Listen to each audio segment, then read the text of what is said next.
What's going on, everybody? Josh Engleman here for Stokastic.com, back again with the NBA DFS contenders on FanDuel for Friday, January 20th. Now be sure to hit that like button, subscribe to the channel, hit the notification bell so you know when everything goes live. Follow me on Twitter, @Josh Engleman. I will be posting the links to these videos, FanDuel and DraftKings, on Twitter.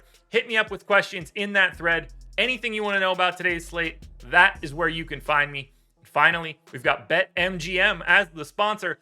This deal is going away in the next couple days. If you're interested in 2 free months of Stokastic Plus Platinum, that's over $300 in value, and up to $1,000 in first bet insurance, you got to sign up using the link in the description.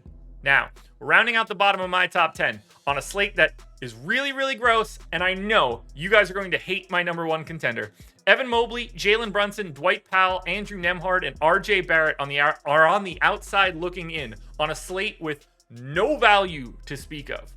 Maybe we'll get some later today. Who will be my favorites? My top 5 plays for today? It's time to find out. First up, I'm looking at John Collins at number 5. He's power forward center, eligible 6K, projected for 30 fantasy points. The goal is 39. He's in the optimal lineup 16% of the time. 32 minutes for Collins seems about right for him at this point. 0.95 fantasy points per minute. Doesn't really matter if it's Capella at center or Okongwu at center. We kind of just know what we're getting out of Collins. Low usage, unfortunately. 14 points, 8 boards, an assist, and 2 stocks. This is a guy that can't make a shot this year. It's a massive pace down spot against the Knicks, who are going to be working in a new center. Mitchell Robinson going to be out for a bit with a broken thumb. Ultimately, it's a mid-tier price tag. It's flexibility with power forward and center. And it's a guy that at one point in time was a 40% three-point shooter. I'll take my chances. Next up at number 4, we can go to Kyrie Irving. This one feels a little bit better. Point guard, shooting guard eligible, 9,200. Projected for 48.5. The goal is 55. Optimal lineup 17% of the time. This one is just like an obvious thing. There's no Kevin Durant, so Irving is always in play. And he's even more in play when you get to play the Utah Jazz. So the pace is going to be solid in this one. The defensive matchup is perfect. This isn't the best defense for Utah, even with Kessler in at center now. 37 minutes for Kyrie. He gets to take every shot he wants. 35% usage. He's a 1.3 fantasy point per minute guy in this matchup. 31 real points, 5.5 boards, 5.5 assists, and almost 2 stocks. It's weird how he gets those. He's just like a really nice pay-up option, and he doesn't have to compete with anyone else on his team. Next up at number 3, we've got Naji Marshall, and he is questionable for today, but this is more of a position thing. We end up getting a lot of value at point guard and at center for sure, and small forward has become like no man's land. So he's probably overrated in the grand scheme of things, but ultimately you have to roster 2 small forwards. So I get how it happens. He's 6K. He's projected for 31. The goal is 39. He's in the optimal lineup 17% of the time. He's playing really big minutes. We don't know the status of Herb Jones yet either, but still no Brandon Ingram, still no Zion, means Naji Marshall's playing probably 34 minutes today. He's a 0.85 to 0.9 guy. It's a nice matchup against Orlando, like not a team that you're super worried about. And Marshall's just going to do a little bit of everything. 16 points on 20% usage, 6.5 boards, 3 assists, and maybe a stock and a half. He just fits positionally so long as he's on the floor today.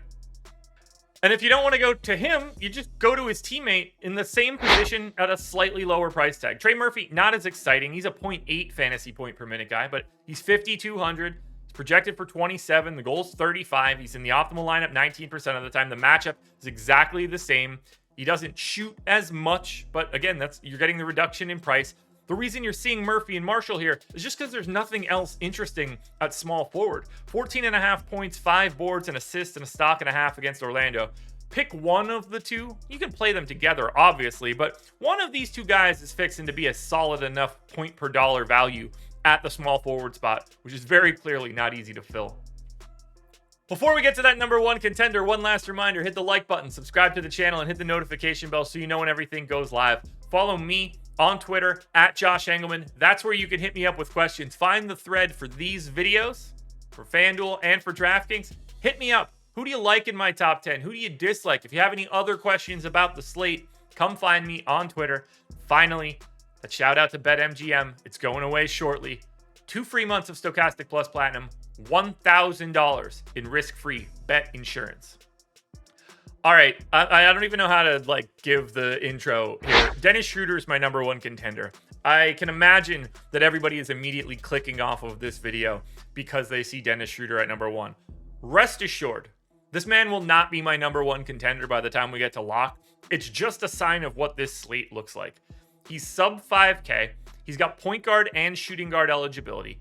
He's got a massive pace-up matchup against the Memphis Grizzlies. The Lakers gained 3 possessions over their average. This game has a huge total. They are 7-point dogs, but they're at home. So you expect Schroeder to play what he's normally been playing, which is like 33 minutes a game and potentially more. He's not good on a per-minute basis. 0.75 fantasy points per minute. It's mostly scoring.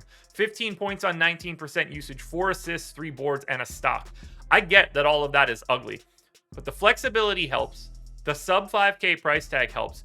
And the fact that there is no value to be found anywhere on this slate is what stands out most to me. As value opens up, Schroeder will get worse and worse and probably remove himself completely from this top 10.